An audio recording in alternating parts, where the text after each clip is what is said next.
Hey y'all. One of you was asking me how I read my cards energetically. So that's what this video is about. I'll give you a little bit of background about me. You can skip ahead if you don't want to hear it. So I had to teach myself all of this, and that is because my mother, at a certain point in her life, decided that all of this was not good.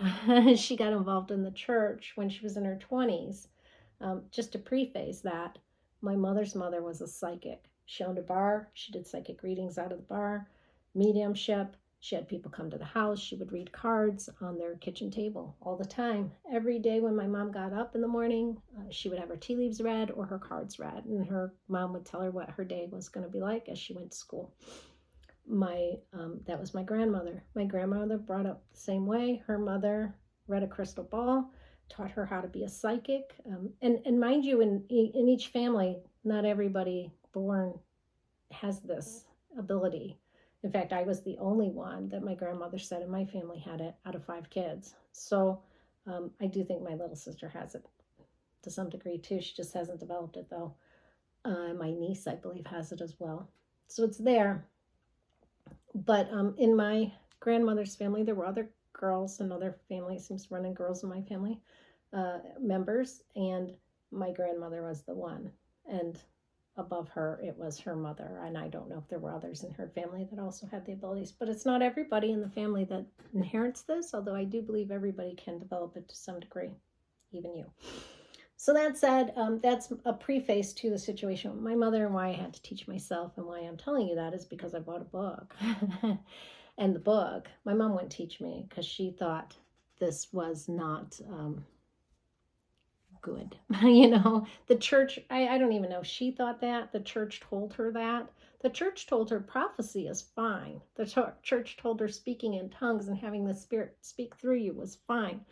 The church told her laying of hands on praying for people and having the power of the Spirit move through you into somebody else was fine, which I say are all things that we do as psychics, mediums, and the people who are light workers who work as healing and, in Reiki and all of that and laying on of hands. There's really, to me, not much of a difference between what we do and what they do. They just want to call it by a different name, and they want to denounce what we do. That was a situation I was born into, with my mom denouncing this but telling me all these other things are fine. You can do prophecy, you can do psychic work just under the name of prophecy and say, it's in the church. As I grew older, the call to do this doesn't leave you. The situations in your life that continue to come don't leave you. And that is true with my mother. My mother actually went to church to have her psychic abilities prayed out of her because she thought they were bad. And how sad is that? You have a gift that I believe is God-given, and you're trying to get rid of it. And how many people could she have helped if she had developed that gift? That's my take on it, but we all have to live our lives the way we feel is the right way for us. So I have to respect her decisions on it as well.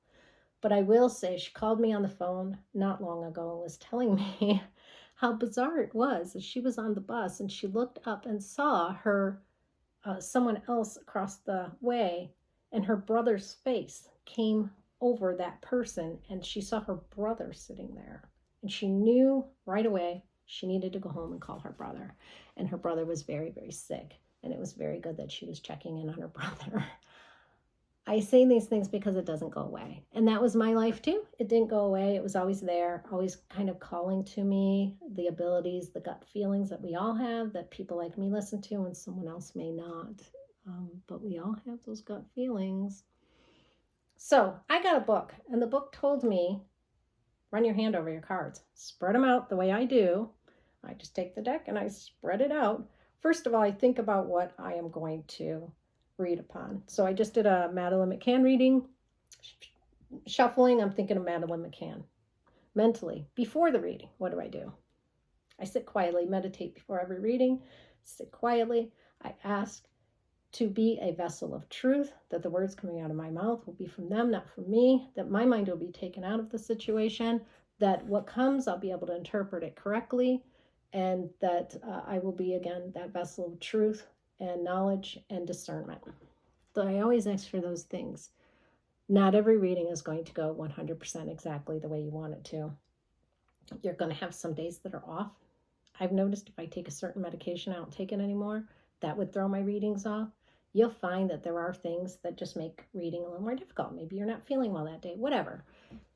Respect those things. Know those things about yourself and don't read on those days. If you're really not feeling well, it's not honorable to read cards for somebody and know that you're not going to give them the best reading that they deserve. So reschedule if you need to.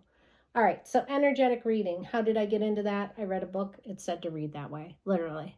It said take your hand. I would suggest you meditate. You kind of pray the way I do ahead of the reading. Do whatever you need to do.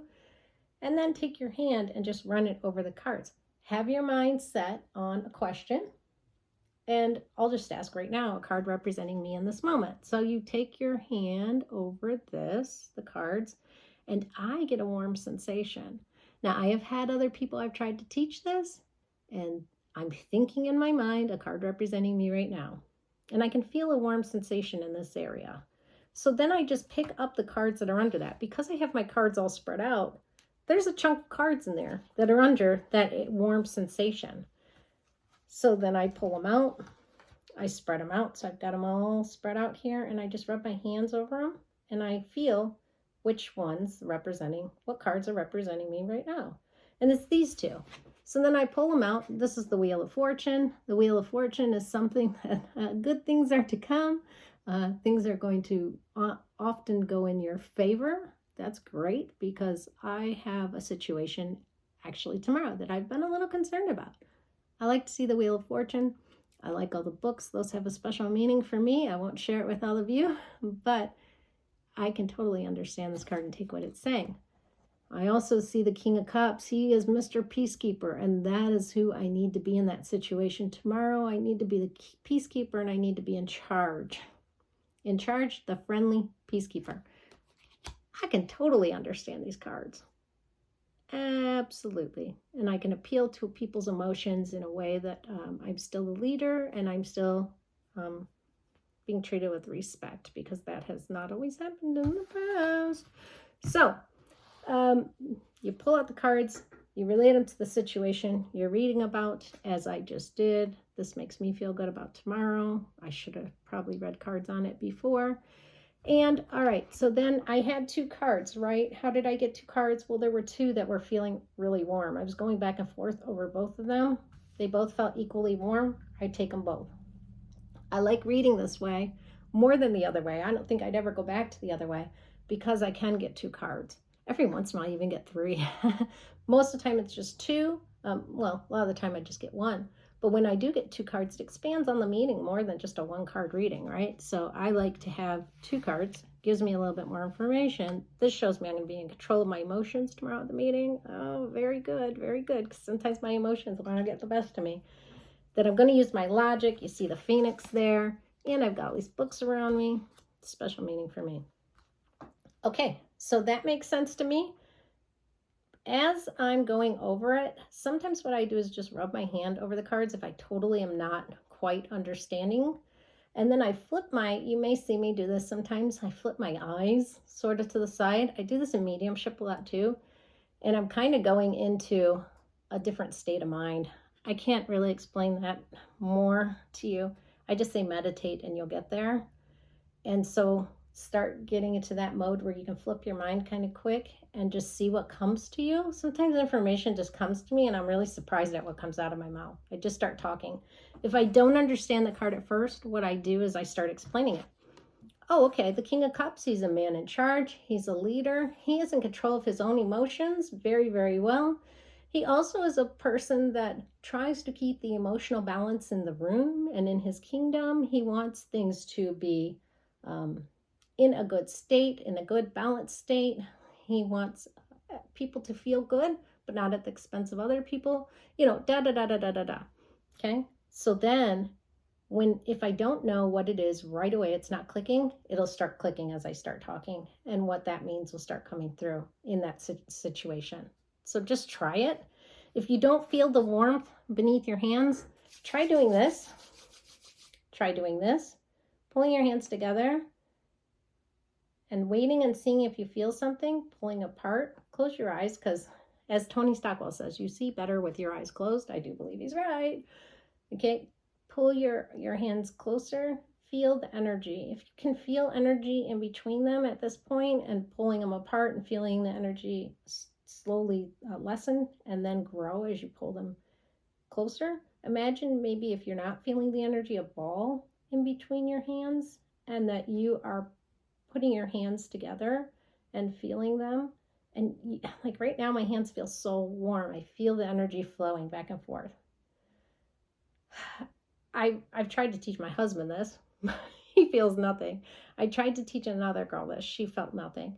It's not something everybody has. I'm convinced not everybody can read their cards this way.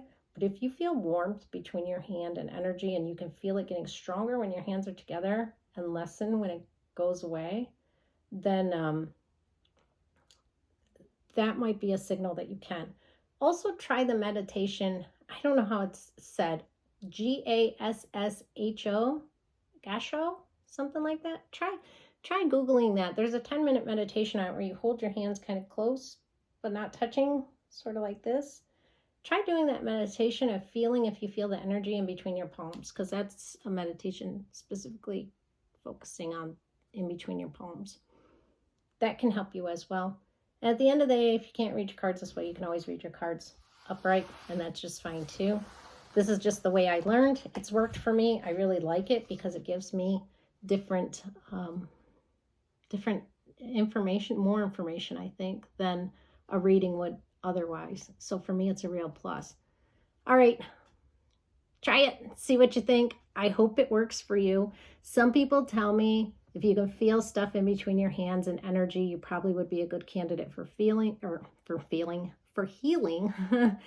I've never explored that, but there have been so many people telling me that I should. So I will throw that out to you as well. If you want to explore the healing arts, the spiritual healing arts, if you can do this, you may want to do that as well. All right, take care. Bye-bye.